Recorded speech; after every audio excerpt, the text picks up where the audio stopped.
시청자 여러분 안녕하십니까? 삼복더위를 잘 이겨내시기 바랍니다.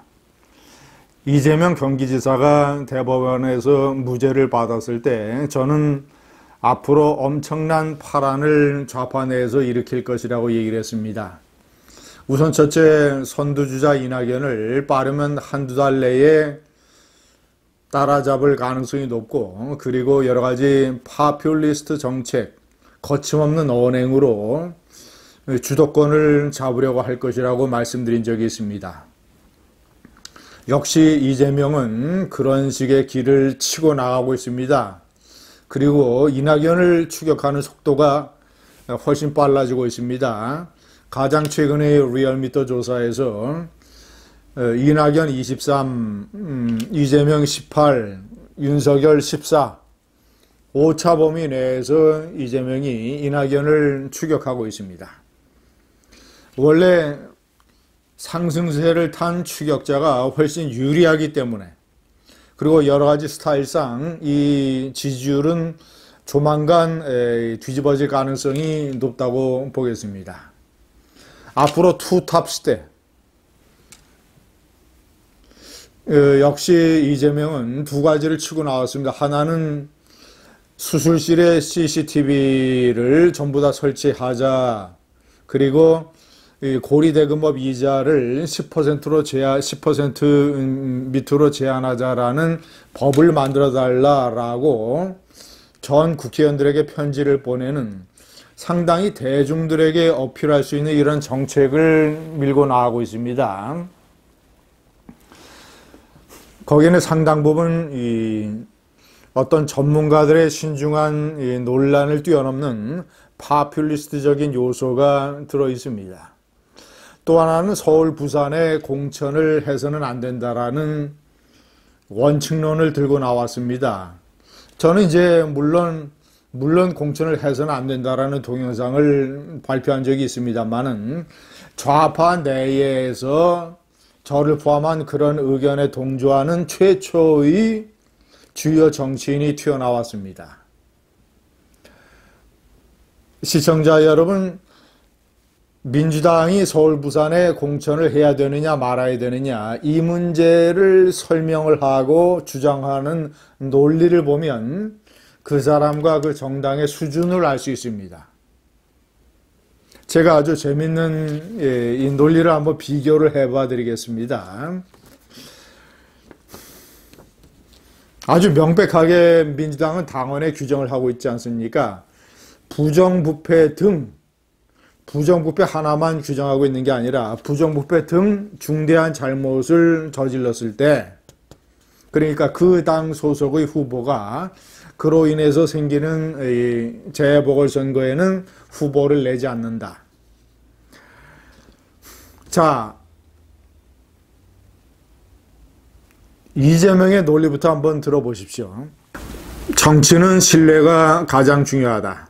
장사꾼도 신뢰를 위해 손실을 감수한다. 손해가 상당할 것이지만 당원 당규로 문서로까지 약속을 했으면 그 약속을 지키는 게 맞다. 서울, 부산을 포기하는 손실을 감수하더라도 원칙을 지켜야 된다는 얘기입니다. 이 정청래 의원의 엉터리 같은 논리도 한번 들어보십시오. 자, 이재명 지사가 한 말이 앵면상 구구절절 이해 못할 바는 아니나 어려운 처지에 놓인 당과 당원들의 아픔을 먼저 보듬어야 하지 않을까. 동지란 이겨도 함께 이기고 져도 함께 지는 것이다. 나 혼자 이기면 나는 돋보일 수 있지만 동지는 더욱 아프다. 동지란 비가 오면 비를 같이 맞아주는 심리적 연대감이다.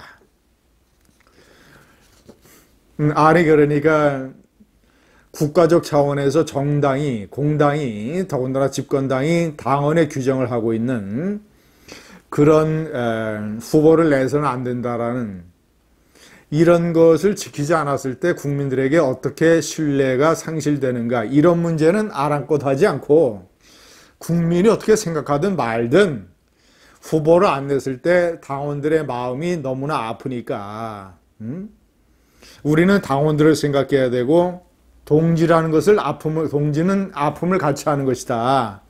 욕을 먹더라도 같이 욕을 먹자. 국민의 이 시선을 아랑곳하지도 않고 이런 이 뒷골목의 조폭 논리 아닙니까? 이것을 논리라고 내세우고 있습니다. 정청래 의원은.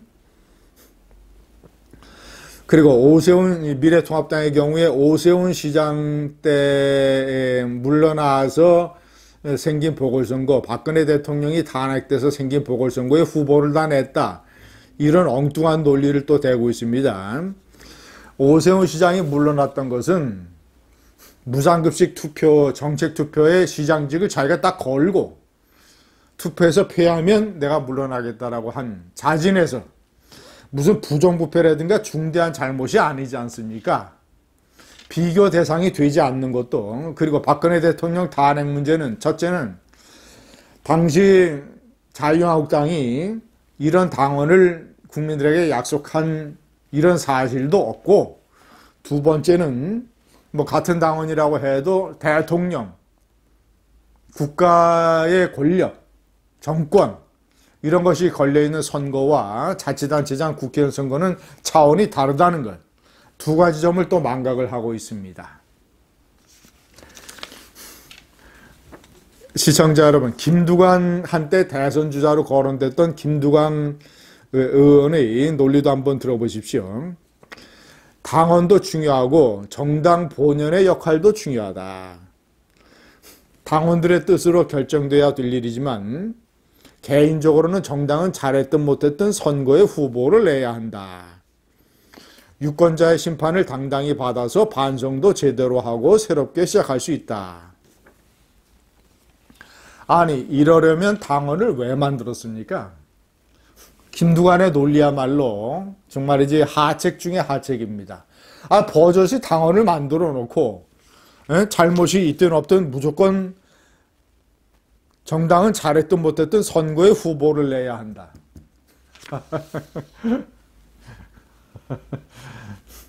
아니, 이러려면 그 당원을 왜 만들었습니까? 이것도 논리라고, 초등학생도 이해하지 못할 논리라고 내세우고 있습니다. 시청자 여러분, 왜 이재명이 좌파의 폭탄이 되느냐? 제가 세 번째 명기한 대로 리틀 노무현 같은 돌풍을 좌파 내에서 불러올 수가 있습니다. 우선 아주 찢어지게 가난한 경상북도 안동의 시골 출신입니다. 돈이 없어서 초등학교밖에 졸업을 하지 못했습니다.